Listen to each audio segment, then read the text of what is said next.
Cardiac arrest, heart attack, and heart failure all refer to a serious health crisis of the heart. However, all three have very different causes and treatments. In the most common cause of sudden death, the two main pumping chambers of the heart just stop pumping. Here's the heart pumping blood around the body working normally. The two top chambers of the heart, the atria, collect blood that is coming in from the lungs and the rest of the body. The atria pump blood down into the two bottom chambers, the ventricles. The bigger and more powerful ventricles pump blood to the entire body. As long as the ventricles pump all the blood the body needs, the body's happy. Sometimes, however, the ventricles just stop pumping. It's a condition called asystole. More often, the ventricles start quivering. They look just like a bag of wriggling worms. They don't accomplish anything. They don't pump blood. This is called ventricular fibrillation. Often ventricular fibrillation begins with the ventricles suddenly pumping very fast, 2 to 4 times faster than normal.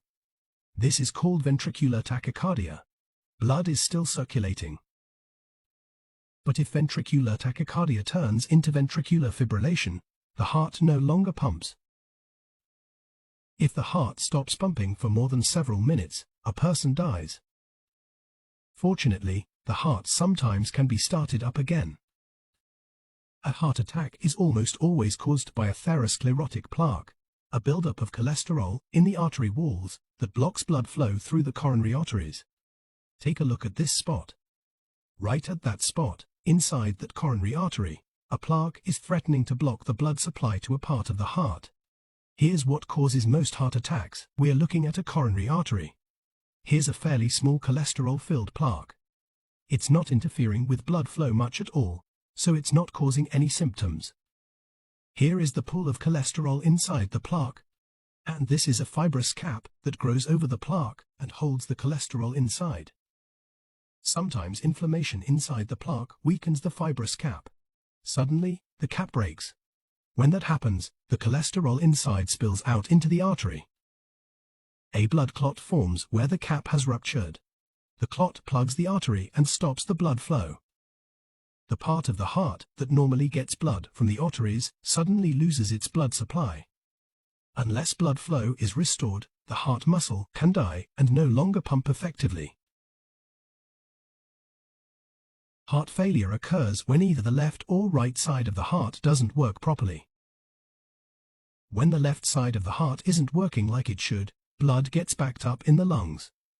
This makes you short of breath. Also, not enough oxygen-rich blood is getting to the body. This causes fatigue. Because the kidneys are getting too little blood, they don't make enough urine, so fluid builds up in the body. This can cause swelling of the tissues most easily recognized in the lower legs and feet. When the right side of the heart isn't working like it should, blood returning from the body backs up in tissues throughout the body. This too causes swelling in the lower legs and feet. The sluggish flow of blood and heart failure also can lead to blood clots forming in the heart. They can travel to the brain and cause a stroke. Blood clots can also form in the legs and then travel to the lungs, a potentially serious condition. Finally, the failing heart can develop dangerous heart rhythms that can cause sudden death.